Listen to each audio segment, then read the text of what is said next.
Biko ụmụnne m udo dịrị onye ọbụla ụtụtụ ọma. Good morning everyone. Anwelu unu nwoke bụ Daniel Bikodin si ka ọ kọwara ụfọdụ ihe na-eme n'Ọnịcha maka ndị ga-anata Krismas.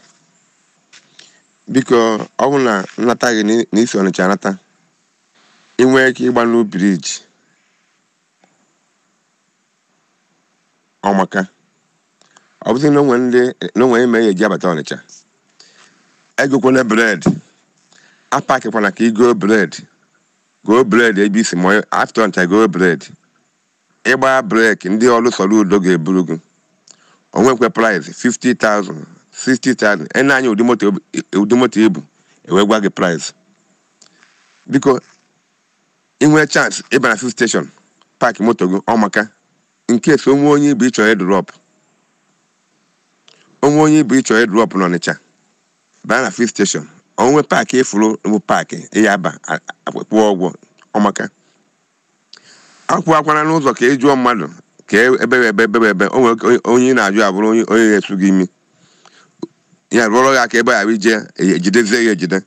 Ihe abụ ihe na-eme n'Ọnịcha na biko information maka ụmụ nwanne m si Lagos ugwu Awụsa abata obodo a, anyụkwana amịrị anyhow baa na fuel station ejiri ụkwụ jụọ ndị mmadụ ka ebe anyị anyụ amịrị jee kwụọ ụgwọ 100 naira 200 jee kwụọ ụgwọ nyụ amịrị bụ 31,000 n'Ọnịcha. Instead ga anyụ amịrị n'Ọnịcha nyụọ anyị na-akwa gị werezie ego ahụ wee goro akwa ụsọ. Biko information m na-enye maka ụmụ nwanne m.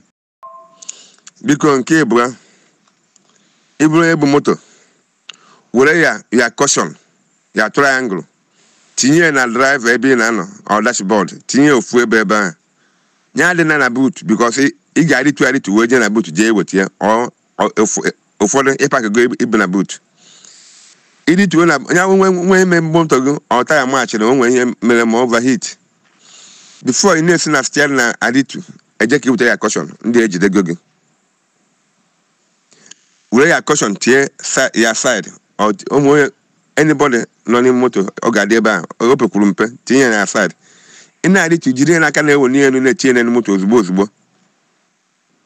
Ịrụchakwa ọrụ ya dị n'elu moto ahụ dị sure na ịba moto iwezi aka na start moto wezi aka na-ewere ya na-ewepụta n'ime moto.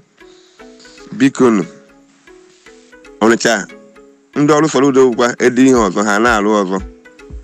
Anyị ọbụ ndị na-anya moto ife anyị na ha na-eje n'Ọnịcha nkọwara unu ụgwọ anyị na-akwụ n'Ọnịcha steady every time anyị na-ebu anyị ndị 20,000 ndị 21,000. So mee like ka ihe mee ndị ọzọ nke anyị bụrụ commercial moto o nwere price ọ bụ iche ma anyị na-agbagha mee nke betu ndị si Krismas abata ndị anọghọ n'Ọnịcha a na-emekwa ndị nọ n'Ọnịcha ofu ihe ha ndị private ndị enweghị adị ya maka ebe anyị agbanwe na ebe agaghị agbanwe ma moto Krismas n'ụzọ overheat nye ka nji akọwa ihe ndị a. Biko onye nwere ntị ya nụrụ, onye anụ ọzi onwe vitin onwekwa ihe dapụpodoro ya ọmasị na emeghe nkọwa. Biko ka ọ dịrị anyị etu a ndị anata biko ka ụzọ ruere unu isi ka unu mbata n'udo n'aha Jizọs, amen.